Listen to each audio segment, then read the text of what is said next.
Hi, I'm Sherri. And I'm Lana. And this is Real Estate Tips with SNL.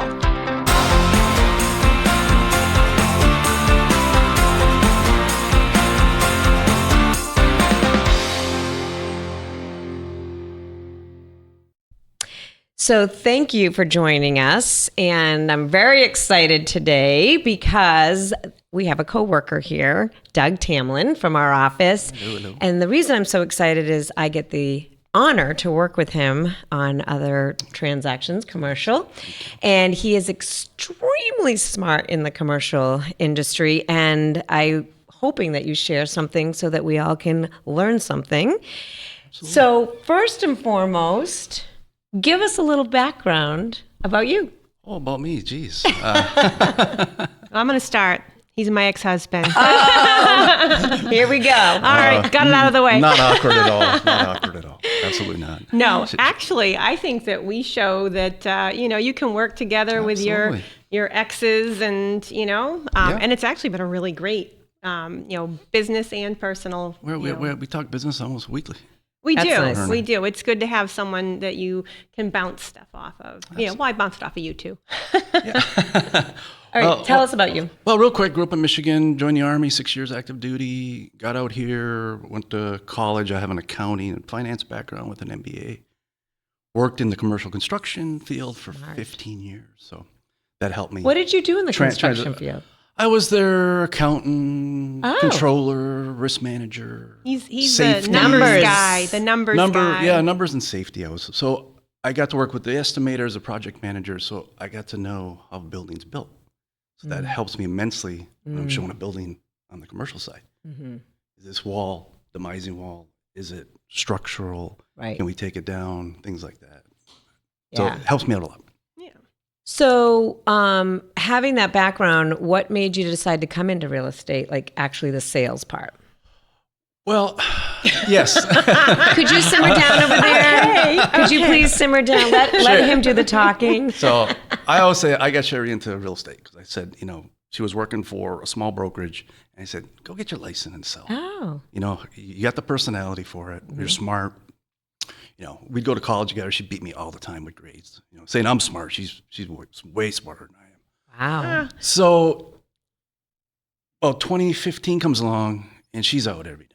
Yeah. I'm like, where are you going? Showings. I'm like, I don't understand the industry, right? Mm-hmm. Going to parties at Coldwell prior to that, talk to different agents, but we didn't really get into the business. Then you see the business, what she's doing, and she goes, quit your job, get your license. And I went, I needed help. Because she was turning away work. She goes, I can't take all these clients. Mm-hmm. I can give you some clients, get going. Mm-hmm. 9 years later, here I am. 9 years. So you started doing almost any type of real estate, like residential, rentals, anything, right? I used to take out tenants, look at rentals. That's how I started. Just to get familiar with people. Because I'm coming from a corner office, crunching numbers all day. Right. Not really interacting with a lot of people. Right. Well, now I'm out in the public. Yeah. Do you find consumers are educated enough to understand what commercial real estate is?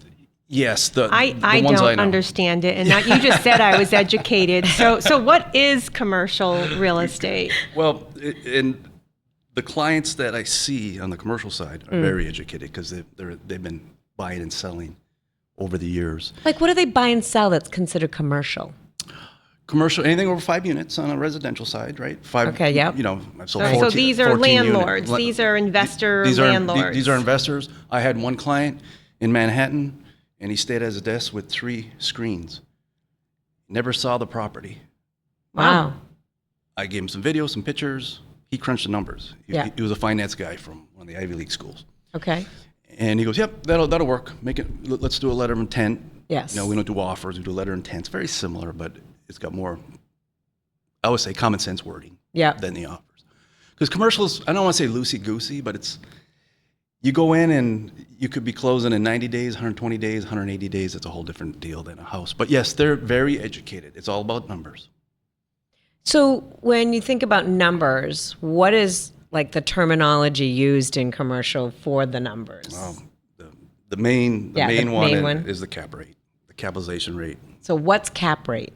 Cap rate. So we look at the building and what the rents are, the gross rents for the year. Okay, gross rents. Yeah, and we take off all expenses. We take off fixed expenses, insurance, taxes, utilities, water, sewer that the landlord has to pay. Yep. And then we get a net number. Yep. Divide it into a purchase price, and we get a percentage. Oh, gotcha. So every town's gonna be different. Go closer to Boston, you could be 4 or 5%. Out this way, 7, 8%. Just the way the market is. Yeah. So if they can make money, they still got to pay their debt service. How they're going to finance the property. Yes. But if they can make squeak 2-3% of a building, they add it to their portfolio. So when you're saying this rate, is this just for like multifamily buildings, or you're talking also just like a retail spot or like a warehouse? Warehouse, industrial, office building.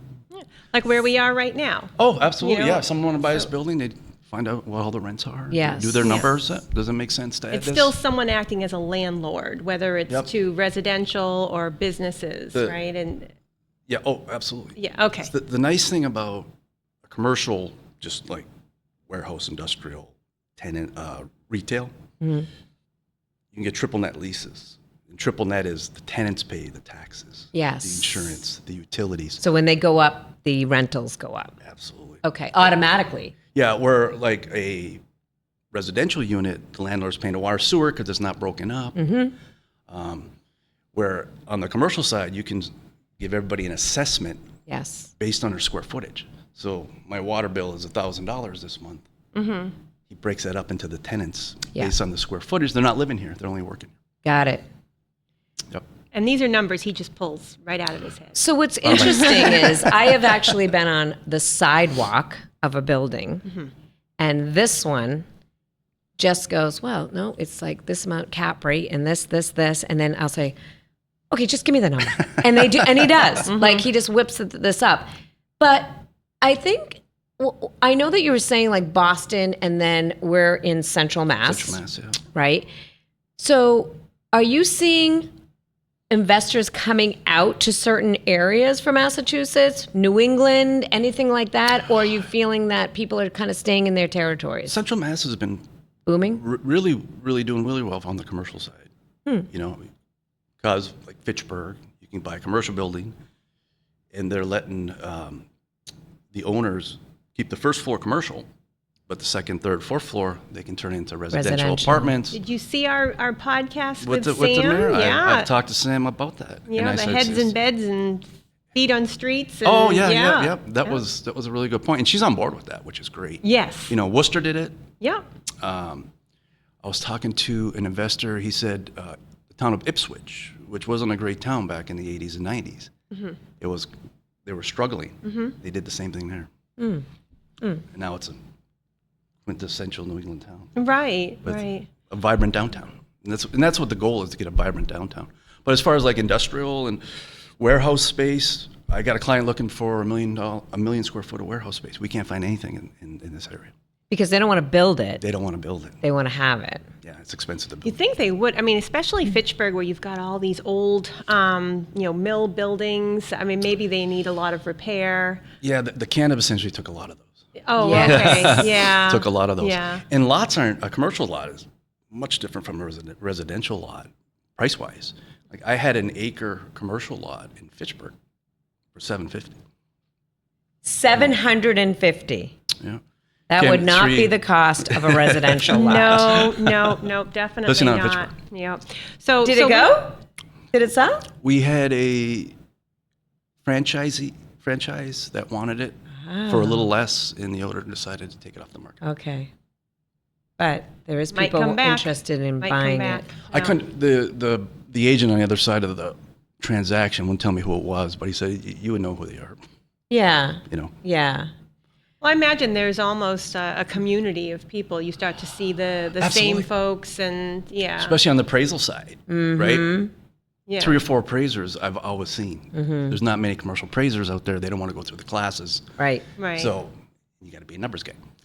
So Doug gave me sort of like a spreadsheet template for cap rates to help me figure that out. So if I've had a multifamily, now I'm not going into the commercial sector too much, you know. So it might be just a 3 or 4 family, but it helps me to, you know, be able to determine the prices. And I would say that if sellers are planning to list a multifamily, regardless of the number of units, make sure you have all that data available, because I find a lot of times I'm looking at a listing and it's not out there. There's no information. And that's the piece that I think is important. I know some of my clients say, well, why do you need my expenses? Well, that's because it's all numbers. Right. And if we don't have it, I can't speak cap rate. I can't speak anything. And I know a lot of times people say, well, your rents are low. Well, that's the only information you're getting. You're not hearing what the expenses are.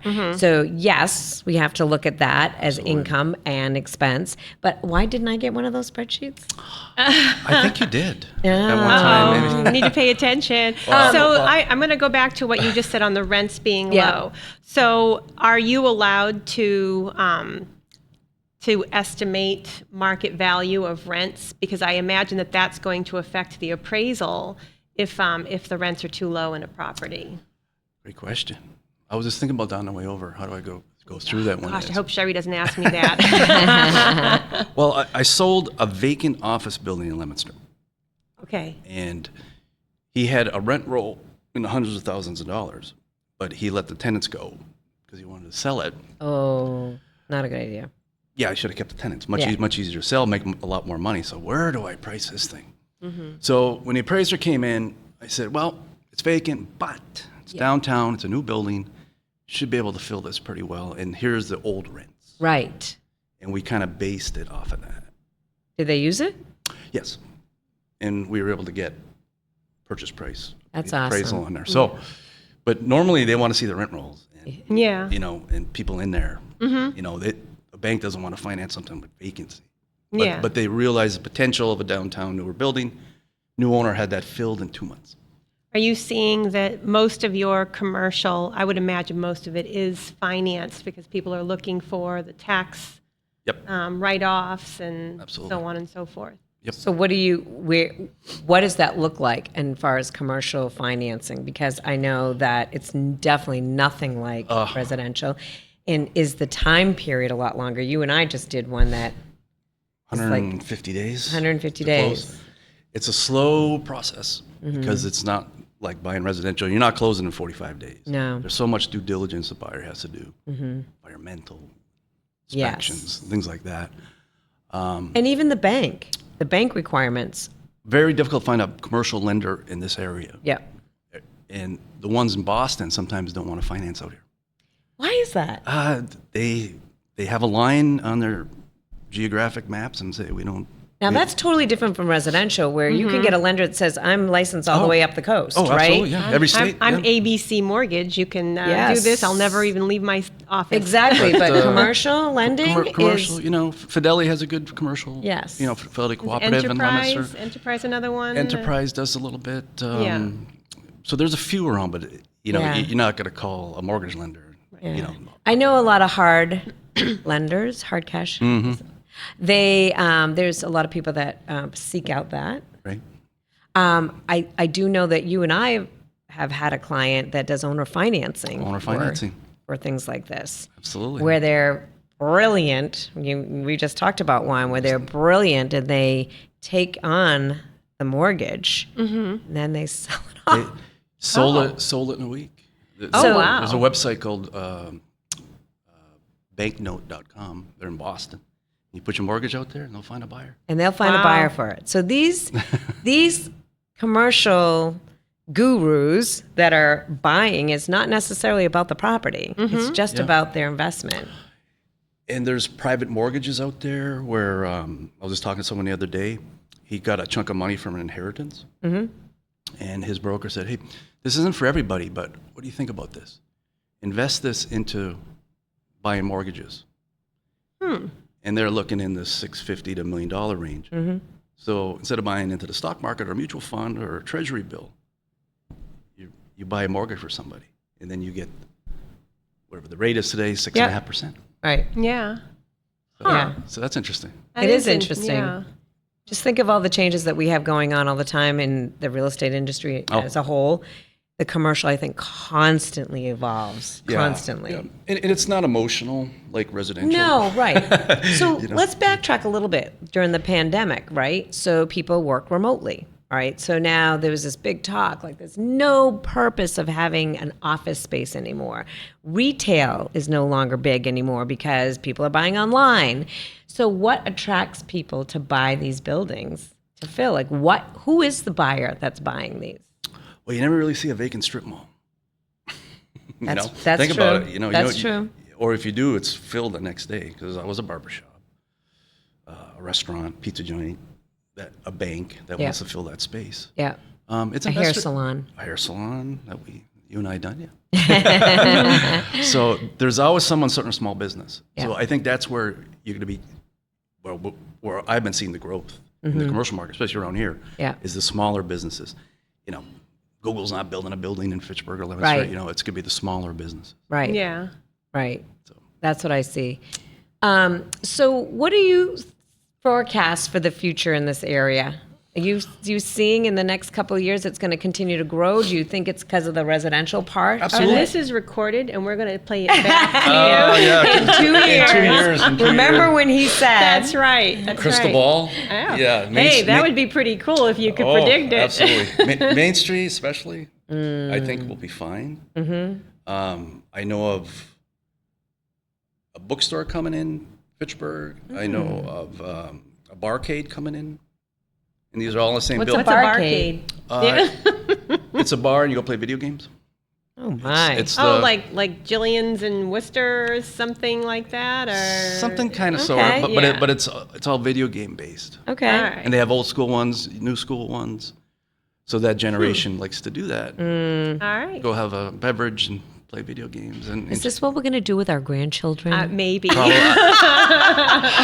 think so. I'll tell you though, a friend of mine, his son, free scholarship to esports. Oh, wow. Sam brought up esports too, that that apparently they were like the champions or something. There's definitely the gaming. He's 20 years old. I think he's going to be a junior this year at college. He gets NIL funding, which like the football and basketball players get. They give him a stipend because he's so good at it. And he's making over 6 figures on his coaching. Wow. And this is esports. Yeah. I don't get it, but... Well, we have friends who did the fantasy football, just making money off of that. So I don't know. Anyway, that's not commercial real estate. No, but interesting part from all of this is the type of industry coming. Yes. So what is that going to impact into the area? That is going to bring all this demand for other things where people are expanding all these different businesses. So, a place to live. Exactly. Exactly. Well, and I mean, as we heard from Sam, downtown Fitchburg that, has so many vacant, storefronts. I'm excited to see some change, and hopefully it's going to, that revitalization going on.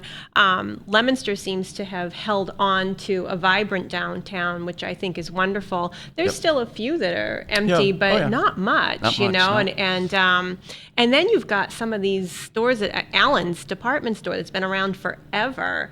And I don't know. I just feel like, downtowns took a hit when malls were built, and now the malls are taking a hit, and downtown is coming back. So there, in 2 years, that's my prediction. Oh, there you go. I'm just following I'm it. with you. I'm with you on that one. Look at Hudson, Mass. Look at Hudson, Mass. I love Hudson, Mass. Just packed with businesses. Packed. Cars, restaurants. You can't find a parking place sometimes. Fun. It's fun, and there's all these little shops to go to, and pub crawls, whatever.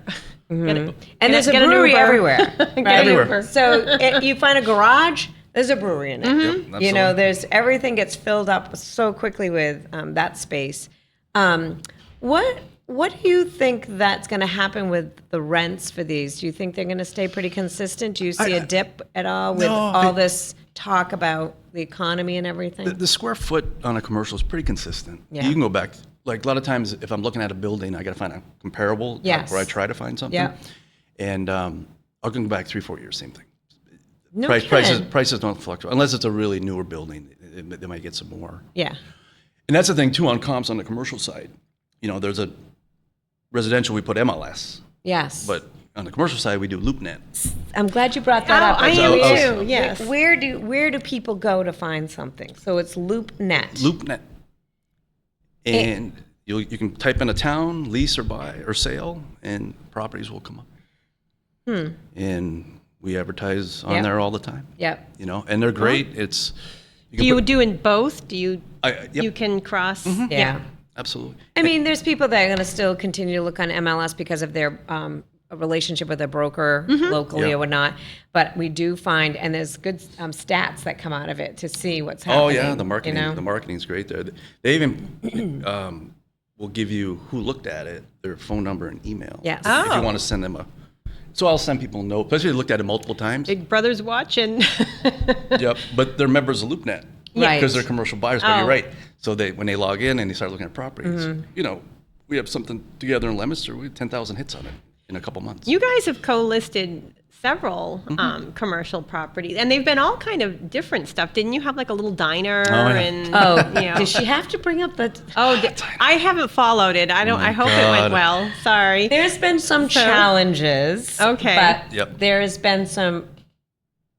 I feel that we've gotten some really neat properties. It's hard to some of our clients to grasp the numbers. Right. And I think, when they see that you are doing other properties similar, they feel it's like loyalty and trust, right? That you have to still build. That totally is a good strategy for agents. I got a call yesterday on the residential side. He said, "Oh, you sold a house just like mine. Yes. That's why we called you." Right. Oh. I was like, Yeah. good idea. Right. But when I go on appointments and I get a lot of people that contact me, I always say that my coworker Doug is coming along where we work together in commercial because of the fact that I speak one language to them and he speaks the numbers like nonstop. Works really well. Because Lana's in there, this is nice. Oh, this is nice. Oh, and I'm looking like, what are you talking about? Well, I used to say the same thing. I'm the smooshin' one. I'm the one that's going, I love the feel. I have the feel thing. And he's just like, what are you? Numbers. Well, that's what I was saying. When we used to do more, back when he first came in, I said I would sell emotions, he'll sell numbers, and that's it. And it's because you've got different types of clients, and everyone needs to find that common ground with whomever they're working with. Right. Yeah. But so you've picked up. You're the emotions girl. Well, the other part is you really got to find out what their motivation, why they're selling, and what do they think about the property. Because the big thing is, no doubt he'll say at the end of the day, it's the numbers, but, what is the goal and, what are we doing? Yeah. And as I'm writing little notes down, he's mentally doing the numbers. So I'm like, well, remember there was this, and this? And he goes, no. No, I don't remember that. No idea and I'm what like, you're talking about. okay, well, I'm in my, residential stage writing every little thing down. Right. But I think that really helps. And also I think it helps when we're going to talk with our clients because remember, clients need a bouncing board. And we...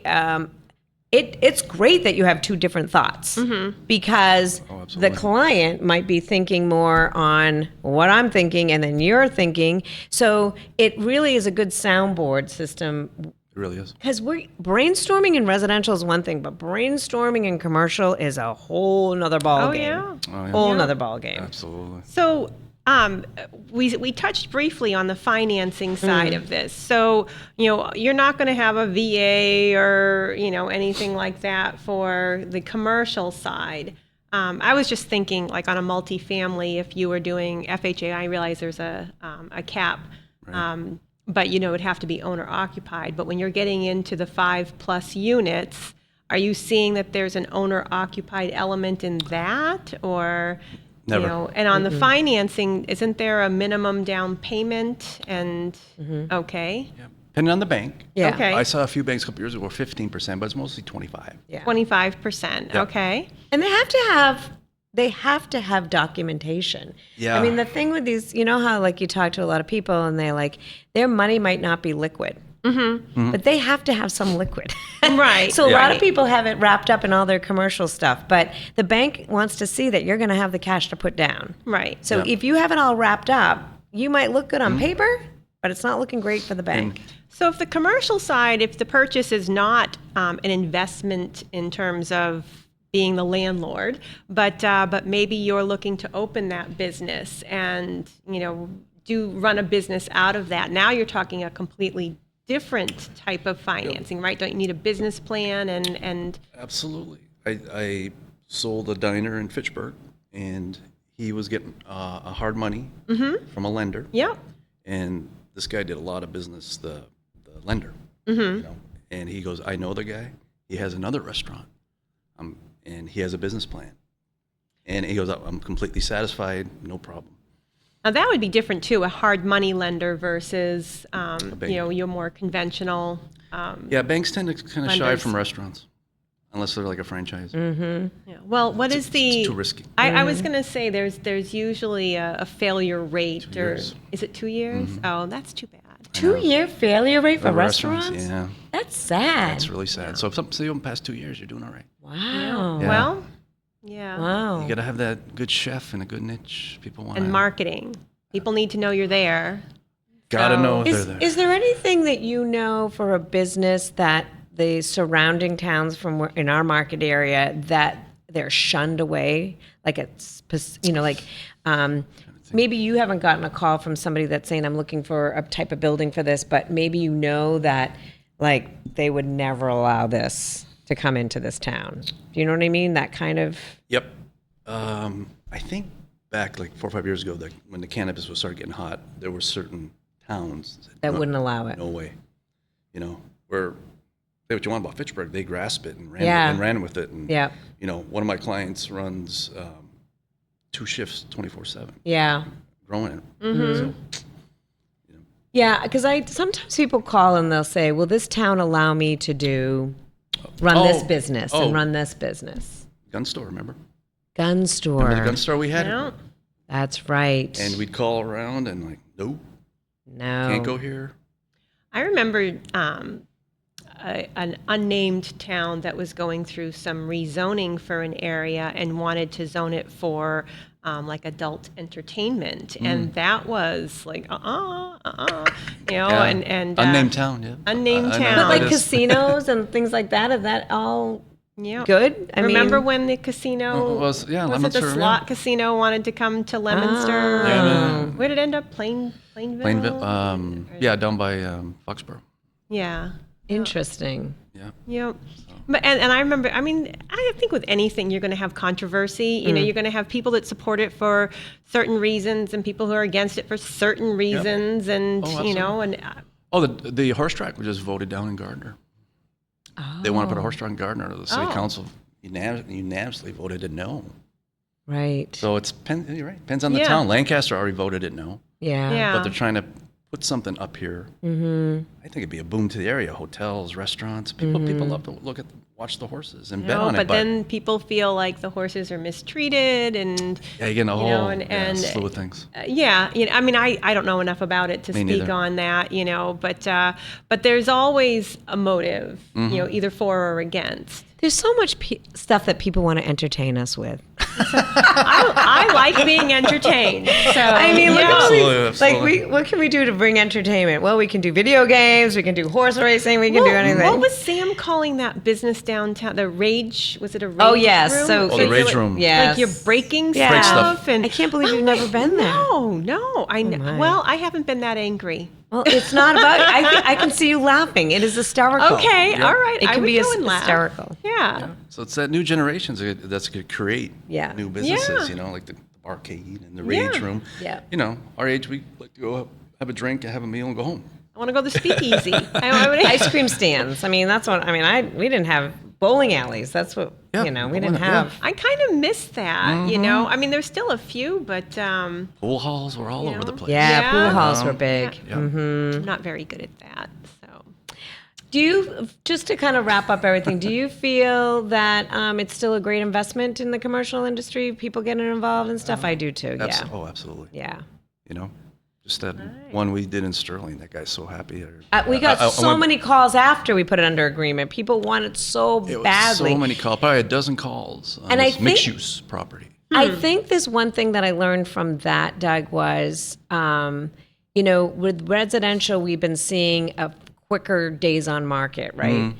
With commercial, it's not necessarily.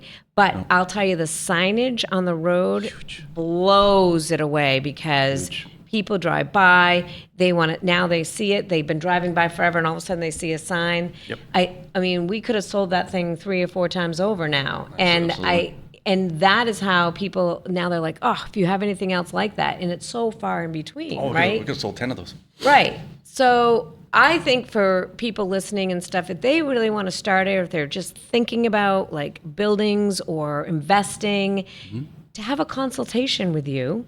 Absolutely. And me. Do you guys have any commercial listings right now? Yes. We do. We do. Do you want to give it a little plug? Sure, Lana, let it go. We have a wonderful opportunity for somebody in the Leominster area. Absolutely. And it's lots of potential. Lots and lots of potential. So growth, and also currently there's a building. So there's a 7,000 square foot residential on top. Mm-hmm. A big penthouse. Oh, is this Union Street? Yes. Union Street, yeah. 107. Oh, I've driven by. But to go into this thing is 7,000 square feet of residential. Huge. Yeah. That could be potentially converted into separate units. Apartments, condos, and then storage. Cold storage downstairs, tenants. offices, garages. There's a parking. Is there parking there? Ton of parking. Huge. Yeah. And then the potential of building condos in the back end of it, right, which abut this beautiful little water spot, which I was amazed I didn't even know was back there. Oh. So a little reservoir back there. Yes. So really. Fall Brook. Is it Fall Brook? I don't know what he called it. No, it wasn't that. I forgot the name of it, but it's just a small reservoir. But the potential is huge. Oh, absolutely. So that is a unique property that we have.